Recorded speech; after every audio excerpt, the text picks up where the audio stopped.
Hello and welcome to Founders Archives, startup stories you don't see on stage. I am your host, Cole. Today I'm joined by Ayush Gupta. Ayush has had experiences with HP, with PwC, and a small role at Microsoft. And now he is working with the Venture Capital Association here at UIUC. So he's very involved with VC, all things VC. Ayush, how are you today? I am doing phenomenally well. Thank you for inviting me, Cole. Really appreciate it. Thanks for coming. Of course. It's always a pleasure to give back to the university. Busy guy, so I appreciate your time. No, always, man. I always have time for you guys. 100%. Appreciate it. Cool. All right, well, let's kick it off here. So I do want to ask you, just as kind of like a starting question, those people that don't know you yet, I mean, everyone probably knows you, but come on, you're just in case that. In case they don't know you, right? But how would you summarize your journey at UIUC from maybe building your own startup to now working with other startups and helping them get funding? Sure. So I do have a couple of introductions. Let me make the most broader one. So currently I'm a student. I'm a senior studying aerospace and business. My journey in startups was when I was 15 years old. I started my own company. It's called Revs Green. It was basically an e-waste management firm. We were extracting metals and selling it to local equipment manufacturers. That journey continued until I was a freshman at uni. So I sort of exited my company when I was in my freshman year to a subsidiary of IBM. We sort of liquidated our assets, and that's how we got our exit. And then after that, I was really involved with the Technology Entrepreneurship Center here on campus.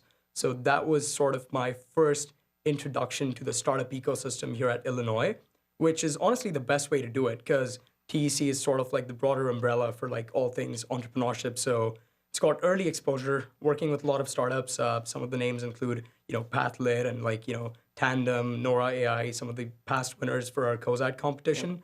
And then eventually I realized that I want to get into the investing side of things. So the other side of the startup world, which is venture capital. So as a previous founder myself, I had a bit of an exposure into that industry, but I sort of, did some, cold calls with VCs and sort of understood the language of the business and then eventually pivoted into the investing side of things. So that's my journey in a nutshell. Yeah. Thanks for sharing that. Of course.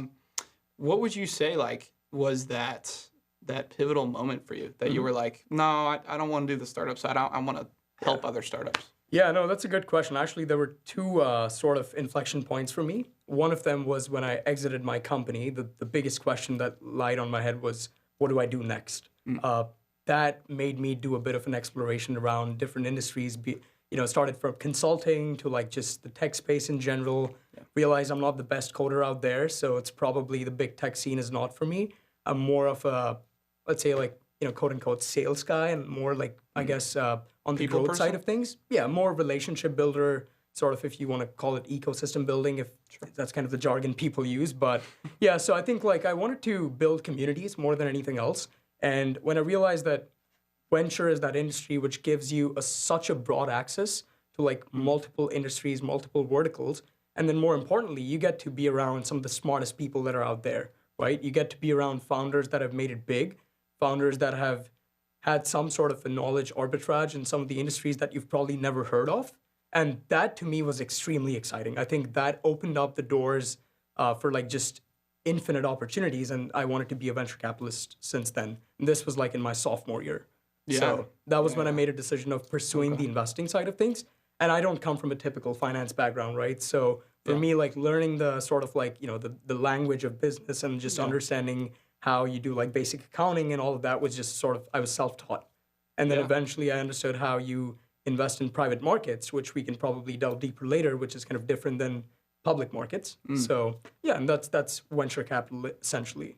So yeah. Yeah, absolutely. Yeah, I'm sure you see all sorts of interesting creative endeavors. 100%. I mean, you were just mentioning that the startups you've seen. What's maybe the most unique startup you've seen? The most unique startup?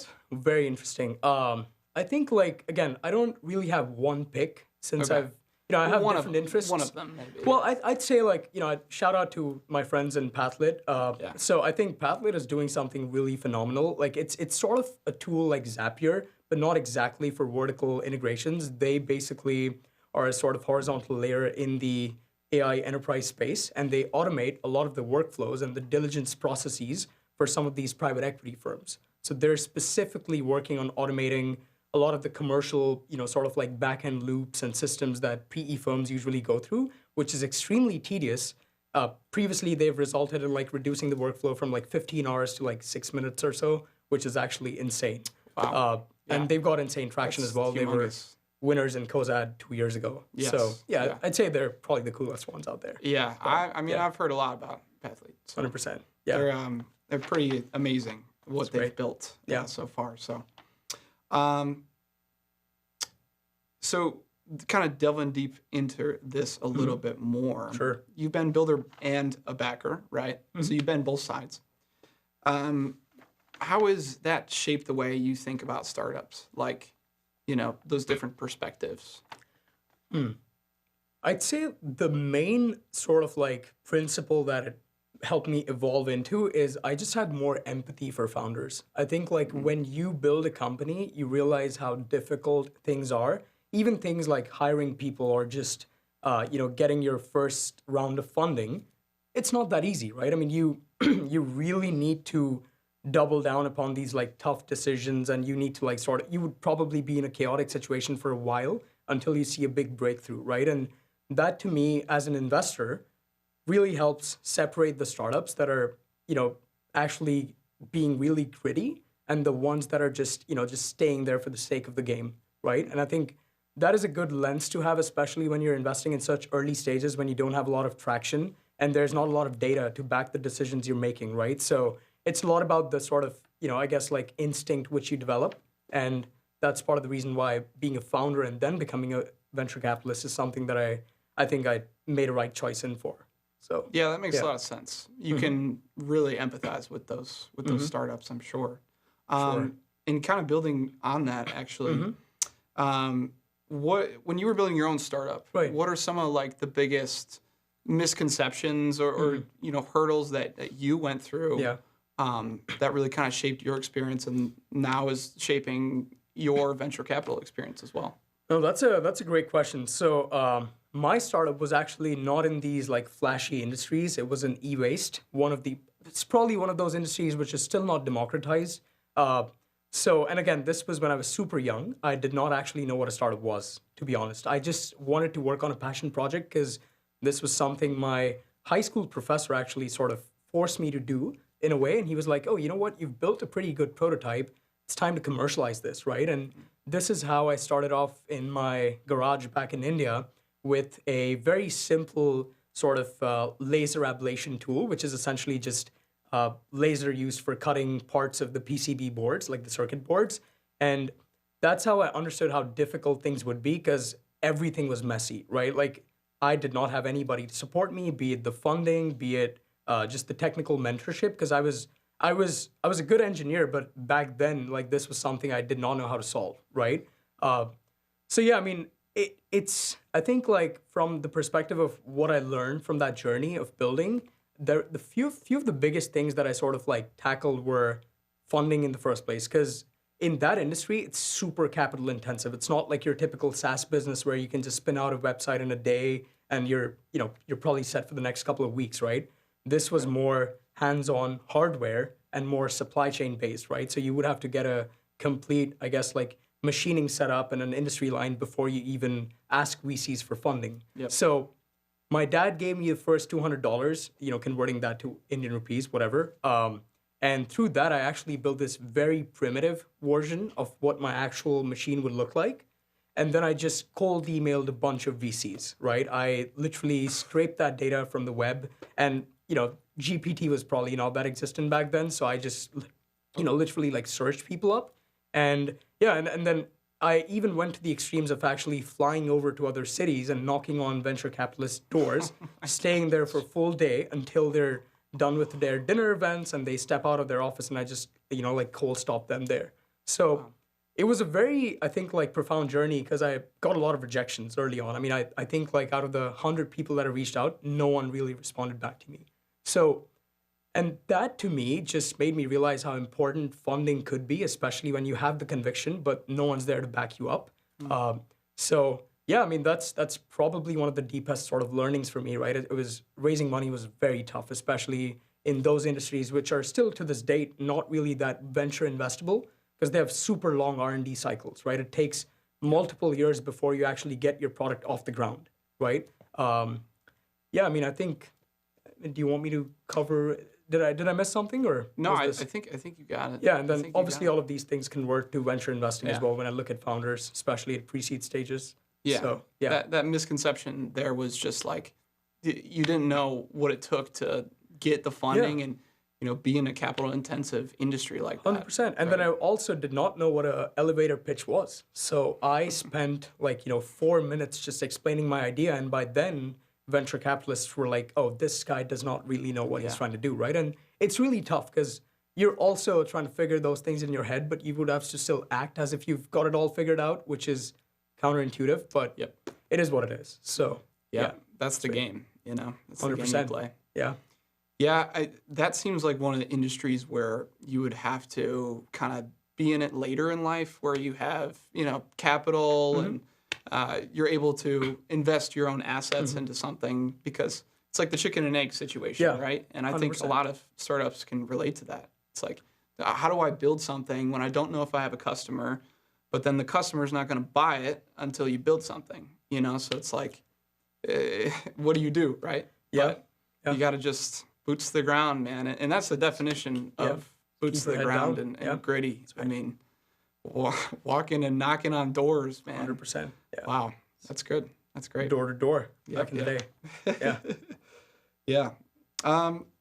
What would you say kind of separates founders that you've worked with, or even through your own experience, right? Like, what separates the founders that gain traction to those that stall out and aren't able to get funding or move to the next step, right? Yeah. I think there's no straight answer. I mean, every founder has a different archetype. To be honest, I've met people who are extremely technical, but they don't really know how to pitch well. And then I've met people who are really good as salesmen, but they don't have a lot of back-end knowledge to actually, back the data that they're voicing out for, right? So I would say, especially for founders, if you're looking for a personality, so to say, it's more for the people that when they know something is wrong or when they realize that it was their mistake, they don't look at that as apologetically. They act as if they have a lot of conviction rather than just apology, right? There's a difference between those two terms, right? Because if you're doing something wrong, you can apologize and be like, oh, it's my mistake and all of that. But then there are some people who are like, it is my mistake, and I'll make sure that I get back to you in about a couple of weeks or whatever that period is with the right solution. Even if I don't get it right 100% of what I wanted to do, I'll try to get as close as possible, right? That ability to solve problems is what really, really stands out, and you can't fake it. You really can't fake it. I mean, you can just probably talk about, oh, I can do this, I can do that, but then in a year span from now, you know if they're going to actually do it or not, right? You can't hide your traction for a while, right? So that's something which really separates people. But to delve even deeper, I think a lot of the founders I've been seeing recently, they're more distribution builders rather than product builders. And what I mean by that is actually before even creating their MVP and actually going all into their product development cycles and whatnot, and it depends on industries, they're really big on getting a perspective of what their potential customers would like to have. They're the ones who do these, the typical customer calls. They reach out to their friends. They sort of tap into the ecosystem around them. And this could also not just necessarily be your customers, but it would just be people that might just give you some sort of a feedback. And this is really strong, especially in early stages. Testimonials are how you actually get a lot of funding. I mean, there were a few startups, and just to sort of name drop one of them, Lovable, which is a pretty big company. I mean, they were, I think, in the history of startups, they were the fastest to reach $100 million ARR, which is recurring revenue, in 8 months, actually. And they're not a startup from Silicon Valley. They were a startup from Sweden, right? And what separates them is their product was so good, right, that the UI and UX of their, the platform itself really differentiated them compared to like any other automation tool that was out there to build apps, right? Now, again, this is contrary to what I just said before, but again, it sort of goes back to the founder archetypes, right? It really depends on where the sort of chord strikes for you. But yeah, I mean, there are multiple answers to that. That's what I'm sort of like getting at. Yeah. But yeah. That makes sense. Yeah. That makes sense. Yeah. I think the commonality, though, is definitely that person that will do whatever it takes. Exactly. And I think you'll see that across all industries and across all founders. It's like you really have to just do the thing, get out there and just do it. No, that's so true, actually. I mean, said the right thing, because when I co-invest with some of these venture firms, like I'm on calls with like partners at these firms, and the way they assess people is even if they don't like their idea, especially in the accelerator and like early stages, they're still going to bet on the founder, even if they know their company is going to die. Because they know that this person is just so, I guess, like hell-bent on making a whatever, like dent in the industry or like the ecosystem, that he or she is going to do that nonetheless, right? No matter what. So yeah, I think that's part of the reason why it's fun, really fun to actually be in the pre-seed stages and know people around you, because you never know where the next unicorn comes from. Yeah. Right. So yeah, you bet on the people rather than the product. 100%. It's 100%. Yep. And you have firsthand experience with that, I'm sure. Yeah, it's a bit. I'm still learning. I'm just very new to the game. Yes. But I'm learning from some of the best people that we have on campus. So hopefully 10 years down the line, I can also be on the position of, let's say, taking your compliment truly. But not as of now. Right. But yeah, well, you're on your way. You'll get there soon. Hopefully. Yeah. All right. So kind of moving into venture capital, actually. You've been a part of like several VC programs, if you want to call it, with several different. Sure. And now you find yourself with the president role of VCA at UIUC. Congratulations. Thank you so much. Great. Really appreciate it. What have you learned about what actually makes a great early stage investor? Like what qualities are important for you to have or any other early stage investor? Yeah, so there are a few that actually come on top of my mind. One of them is going to be pattern recognition. And when I say pattern recognition, it does not mean, I'm going to talk to a bunch of founders and eventually I would know which one's the right one to bet on. It's more of like, especially in early stages, you can't really be a generalist. I mean, this is just my perspective, but I think you got to have one or two industries that you really know a lot about. It could either be from your operating experience working in some of the firms that have really made it big in those industries, or it could also be, sort of like your information arbitrage in some sense, right? And I think like if you're really good at something, this could be you might be a phenomenal engineer working on a lot of robotic products, right? Like whatever, it could be anything. You inherently would know a lot more about how the company or how the startup is going to evolve compared to anybody else that's just looking at a bit of everything, right? Like, I mean, obviously you can draw parallels and, derive things from around, but I think like as an early stage investor, if you have a very niche sector where you can really like pattern recognize everything that you've been seeing evolve, I think that makes you an excellent investor. And then the other thing is, it's interesting because as an early stage investor, you don't have a lot of quantitative data, as I said before, to like sort of back your decisions, but you do have a sense of teams, right? Like when you're working on those early stages, your co-founders and whoever's in your founding team is a make or break decision, honestly. Like statistically proving 70 or some 90% or whatever that number is, startups fail, not because of some external factors, but because of their internal team decisions, right? And this to an early stage investor is extremely crucial because you might love their pitches, you might love their product, but you would never know what's going behind the scenes where, let's say, the two co-founders are completely misaligned with what they're trying to do.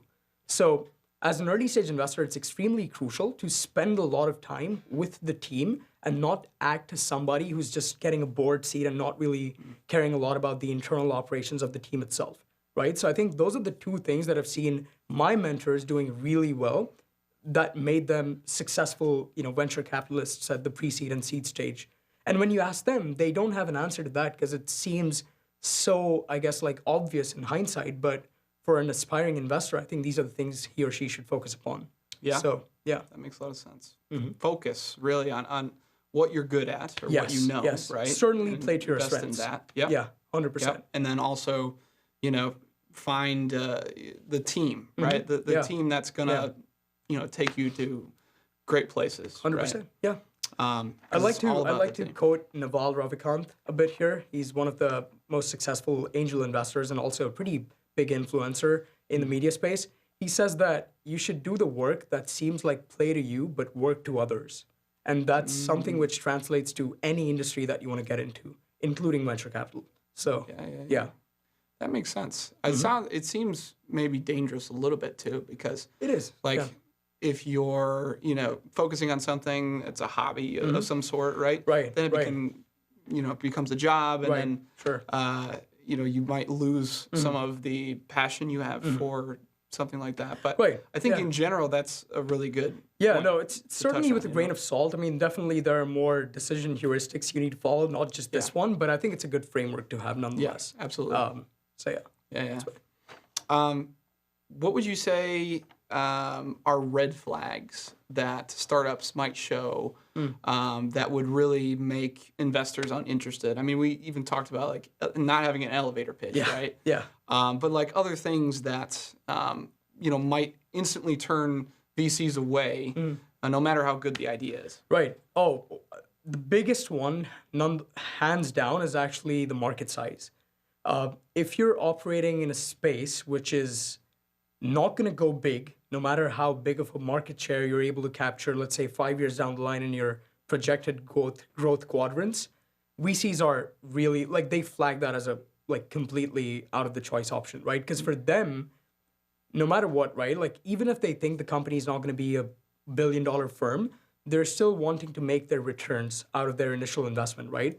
So for them, if the market size is, let's say, only $2 million as a total addressable market, even if the startup does everything that they could possibly do, the returns are going to be barely anything to suffice for that VC firm to exist, right? So that's a pretty big reason why a lot of venture firms actually don't even look at pitch decks and they ignore them, because either the founder has not been able to clearly articulate the size of the industry that they're playing in, or they've just misrepresented every data possible to actually deter VCs from the investment in the first place. So I think that's one of the biggest ones. The other one is actually more, I think it's subjective to industries, but specifically talking about SaaS businesses, it's actually to most extent, it's high customer acquisition costs. So if you're spending a lot of upfront marketing cap on just bringing people in, and if the value that they're giving you as whatever, LTV and all of those stuffs is not enough, then in the long run, you're not going to be profitable, right? You're always going to be burning money. You're just going to be waiting for the next venture round to actually be raised, and it's always going to be like a funding frenzy for you, and you're never going to have any sort of stability, right? So I think those are the two biggest ones. Yeah. All right. Thank you. Of course. What advice would you give to a student who wants to break into VC and doesn't know where to start? Oh, a couple of them, actually. So I would say the first one is actually doing a lot of research. A lot of venture, this is kind of venture myth as well. Most people think that venture capital is the sort of really hot, deal-making stuff that you're going to do looking at these documentaries and movies online. It's not really that glamorous. Venture is a lot of grunt work. It's a lot of founder calls. It's a lot of sourcing and finding startups that might even be a close fit for you. Okay. So I think spending a bit more time doing research about industries, as I said before, and just making a good thesis of where a very specific part of an industry that you're interested in is going to be going to in the next, let's say, 2 to 3 years. It shouldn't be 5 to 10 years because no one can really predict that long of a time span. But I think if you can create a sort of market map, and people can look this up online as to what a market map is, it's essentially just a sort of description of how you think an industry is evolving with a couple of startups that you think might be a good fit for the VC firm that you're reaching out to. But just building that is a very good, solid base for you to actually recruit for venture firms. The other thing is just networking. It's venture is a people game at the end of the day. There might be people who would just like you for no reason whatsoever, and there might be people who would not even look at you, even if you have all the sort of, checklists matched out for them, right? Yeah. So it's just that sort of trial and error, and you got to be out there, meet people. Yeah. like, Founders is doing this very well, right? I mean, you guys are forging a community where people are just getting a chance to meet venture capitalists, other founders, and all of this, right? I think it's a spectacle to watch, especially at UFI, which is it's very far away from the coasts. So I think you guys are doing a phenomenal job there as well. But I think everybody should just go out there and meet people. I think that's one of the easiest ways to break into VC. Yeah. Yeah. So it is kind of amazing how much opportunity and things we have here in the middle of like the cornfields. It's nuts, right? Yeah. It's like you go like 15 minutes out, it's like cornfields all the way, right? Mm-hmm. I mean, there's nothing here. If there wasn't a college town here, there probably wouldn't be. Yeah, there'd be probably nothing. I mean, Champaign-Urbana would probably not be that big on the map, right? I mean, it's. Right. I think Illinois has really done a great job at just marketing the capacity and the potential that we have. And a part of that is also because of the successful people that have stood on these grounds before us, right? So, yeah. Steve Chen. Steve Chen, Tom Siebel, Mark Andreessen. I mean, so many names, so right? many. You can't just end that, but yeah. Yeah, exactly. Yeah. Shout out Steve and Siebel and all of you guys. Hopefully, maybe they'll see this one day. Yeah, we'll eventually be on this seat too. Who knows? Yeah. Right, exactly. Actually, talking about UIUC startup ecosystem, so you've worked with TEC, Technology Entrepreneur Center. You work with VCA now, Venture Capital Association here, and several campus startups as well as your own. Sure. Well, that was before campus probably. But anyway. 100%. From your perspective, what makes the UIUC startup experience unique? And how has UIUC shaped the way you think about innovation and startup communities in general? Yeah, sure. So I think it's a bit of a funny story here. I did not want to come to UIUC in the first place. When I was applying for colleges back in India, I wanted to go to Stanford. That was my first best bet. UIUC was my second best bet, but then when I got a decision, I did not get into Stanford, and then I eventually came to UFI. For the first couple of months, I felt that I did not make the right move, or I'm not going to be successful in all of those, like, imposter sort of syndromes you have. But then when I met people here, I realized I was completely wrong. Like, I could not be more wrong in life than that. I mean, people here, they're not the most loudest, I'll say. Like, UFI is still a bit of a silent university when it comes to the things that we've done in the past. But I think we've got immense resources on campus. I mean, shout out to all the other orgs that are supporting this venture ecosystem, including TEC and Illinois Ventures, which is also our VC sort of arm for the university. Right. They're really putting us on the global map of how we're becoming a very innovation-heavy ecosystem, right? I mean, we're the top 10 startup schools in the country for a reason, right? And that's something which I really pride myself on as a fellow, UFI student. And I think that really shaped me because it's such a small community, and it's a small world out there as well, right? I mean, if you meet a lot of people, you're eventually going to know that everybody has sort of worked with everyone at some point. And through all of these experiences that I've had, either at VCA or TEC and all of that, I mean, I got connected with a lot of our biggest stakeholders on campus, including people from Illinois Ventures, the dean of both of our colleges and whatnot. And I realized that everybody's so helpful. I mean, there's no ego here, so to say. And that is a big thing, right? I mean, if you go to some of these, Ivy Leagues and all of that, right? I've visited them a lot. I think a lot of people there have some sort of a weird pride where they sort of separate people out from their credibility, and they don't look at potential as much as what they would here at UFI. And I think this is really profound. It's something which founders can really benefit from. And if you're someone that wants to build something meaningful, there's capital for you now, there's mentorship for you, and there's a big community for you to support you through all stages of your founding journey. That's true. Yeah, I think it's a great place, and that's really shaped how I look at venture in the first place. I've been more humble, I've been more, I guess, open to ideas, and I've realized that I can do anything at this point, right? I think it's just a matter of time until I get into that opportunity. And it's always because of the people that have supported me. Life is not a single player game, right? It's always about who is with you at some stage of your life. And that's how you grow and scale into your own personal endeavors. Yeah. So build that network. 100%. That you I'll can go use back to it again and again. Yeah. Exactly. That's right. Exactly. Yeah, absolutely. Would you say that there's any advantage versus starting a startup at college, right, versus waiting further down the line and gaining capital and then starting a startup? Because obviously many people do both, right? Yeah. But I mean, just kind of going off of what we were just talking about, right? There's so many resources here that you probably won't ever have again. Yeah, 100%. In your life, you know?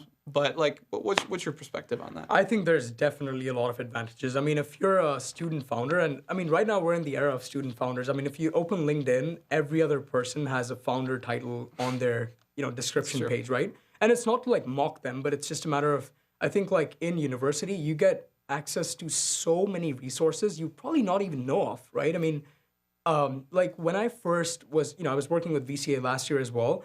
I did not know we had access to PitchBook and Wall Street Journal and all of these like really critical resources for founders and investors and entrepreneurs. I thought I would have to pay for that out of my own pocket, right? I mean, UIUC gives you access to a lot of stuff, right?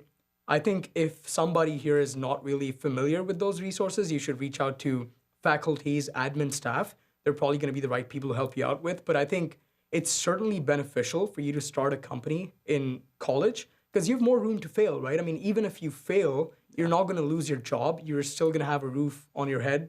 There's no stakes attached to it, right? I mean, I think you're not accountable to anybody if you fail. So I think and it gives you a lot of learning experience as well. I mean, it gives you a very clear perspective of what you would like to do post-grad. Because if you don't like startups, you're probably not going to get back to it again, right? So it's just a matter of you giving as much as you have, try all your shots, and see what works and what doesn't. So yeah. Yeah. Use it while you have it, 100%. That's the right way to go. Yeah, for sure. I do want to ask you, just quickly touch on it, because you've worked in consulting as well, right? Yes. With a few big firms. Yes. So how does that play into your current experience, and what did consulting teach you that you maybe use now in evaluation of startups? Or I would say there's one word to define that. It's adherence to deadlines. I think when I was working on these strategy consulting projects, maybe the work that I was doing was not the most move the needle sort of stuff, but it was more so from the fact of I was doing 10 different things in such a short span of time that I had to be efficient.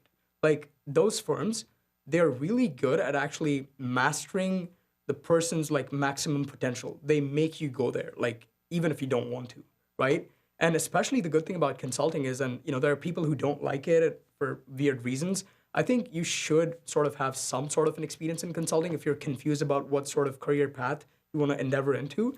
Because if you're a consultant, you get exposure to so many industries that you've probably never heard of and you've probably never worked at as well, right? So, and what that does is it just gives you more perspective, right? Because there are transferable skills in all industries, right? And consulting is probably the biggest one that can get transferred to any sector of the market that you want to get into, right? So I think that, working at PwC and all of these firms, right? I mean, they do a really good job at putting you in an apprenticeship sort of program.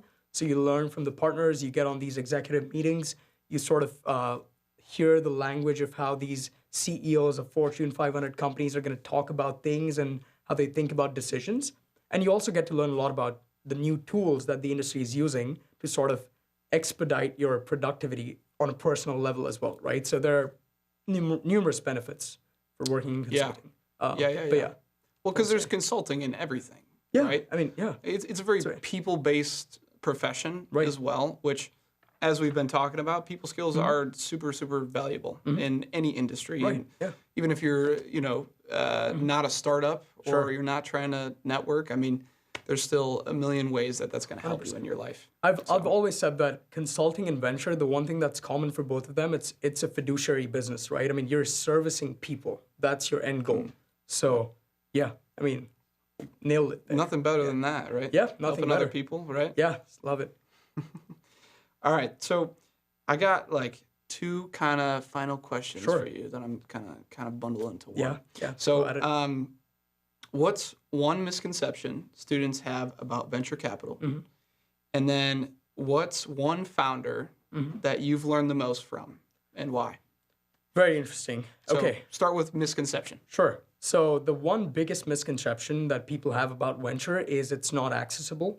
part of the reason is also, I think, what we touched upon before. People might think that you need capital, you need a lot of, your dad's got to work in, like, I guess, A16Z, or you would have to be from Stanford in order to break into venture. I don't think that's right. The only thing venture asks is you know how to do the job before you get the job, right? And that's why when I touched upon how you could break into venture, from like networking to building these sorts of like investments thesis and like market maps in a way, what that does is it really reduces the barrier for you to break into, because most of these elite firms and venture, they're not really looking for people from like Stanford, Berkeley, and MIT. I mean, obviously that's part of their preference because they're really close to those universities from a geographic standpoint. But if you're a smart guy and if you know how to do the work, no one's going to stop you from that. So I think like a lot of people, just because it's a cottage industry and it's not really talked about in the public, think that it's not accessible, and they sort of like don't really consider that as a potential career choice. And they think, oh, once I'm going to get a lot of money, I'll eventually think about it. But this is not my starting career, right? Yep. And I think this is how you can tackle that. I don't think that's true at all. Yeah, I think a lot that's of people really good before to me hear. have done it as well, and I'm trying to do that. Yeah. So Right. Yeah, I mean, before this interview, honestly, I thought the same thing. So that's good to hear. I'm glad it changed your Yeah, perspective too. So Yeah. Not just the viewers, me too. Yeah. And then, what's one founder you've learned the most from, and why? That's a tough one. I know. Probably say the it's a big toughest for question. last. It's a big question, but Let me think about it. yeah. Does it have to be a UFI founder? Well, does it have to be a student? No. It can be anyone. It could be right? any founder of any company that you admire or something. It's, So, yeah, it'd make it even harder for you. More I broad. would. Yeah, no, I would say my biggest role model has actually been Roloff Botha. He is the CEO and the managing general partner of Sequoia Capital. He's sort of like the lead steward there. He's been leading the firm for like over a decade now. The reason why I'm inspired by him is he is he's at the pinnacle of what you would call boldness, right? He's made some of the boldest choices I've ever probably seen people do. I mean, obviously not seen from like an actual timeline standpoint, but I've heard about. I mean, just a quick story. So he was 27 years old or something when he was in PayPal. He was working with the original PayPal mafia in San Francisco, and they were looking to take the company public, right? And they were sort of doing an external search to find a CFO to do that because no one in the firm had a lot of financial exposure, because all of them were tech nerds, and that's how they build their company. And this guy, at 27 years old, raised his hand and was like, "Can I be the CFO and take the company public? I would want to vouch for myself." And as simple as it sounds, it's really not. This is early 2000s where startups were not popular. You were sitting with Peter Thiel, Elon Musk, Reid Hoffman, Steve Chen, a lot of these other bigger players, and you're kind of no one, and you're just basically watching for yourself, right? It's tough to do that. I mean, it's daunting, so to say, right? And then obviously the rest is history. I mean, he took the company public. We all know what PayPal is. I mean, a lot of the sort of like, I guess like, children of PayPal are now seen around in like, Stripe and all these bigger companies. It's a weird way to frame it. But I think like, and YouTube and all these companies, they all spun out from that, right? SpaceX, Tesla, you name it, right? It's very true. LinkedIn. So I think like, and then obviously after that, he was called into Sequoia Capital to lead the company by like the original founder of the firm. And because they knew that this guy is super young, but he knows how to take the boldest decisions that we've ever seen people do that. And he led the round in YouTube, he led the round in Instagram, in a lot of these bigger companies that we're now using every day, essentially. That's right? huge, So I think he's the most inspiring founder I've heard about, and probably got a chance to meet as well. So good answer. Yeah. I would say most people would probably agree with you. Yeah, Those hopefully. big names, oh my gosh, YouTube, Instagram. Yeah, it's huge, right? I mean, and you do that before you turn 35. I mean, it's not. You took a big gamble, and that's what you got to do, to be a good founder and 100%. run with something for the rest of your life, Risky actions. Yeah. It's very risky, but is the risk worth the reward? I don't know. We'll see. That's how venture capitalists think. So, yeah. Yeah. Cool. All right. Well, Ayush, I want to make sure anybody that wants to connect with you can. So if someone wants to connect with you or follow your journey, where's the best place to find you? I think the best place to find me is LinkedIn. I'm super active there. I try to create some content just to sort of, promote venture capital and then also help support other builders and founders.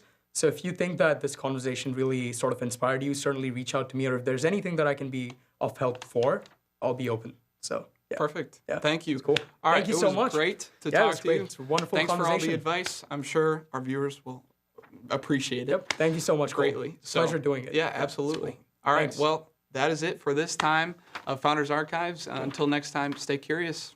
Let's go. Hey, man, We did it. that was phenomenal. That's cool. Great interviewer. It's rolling. Go ahead.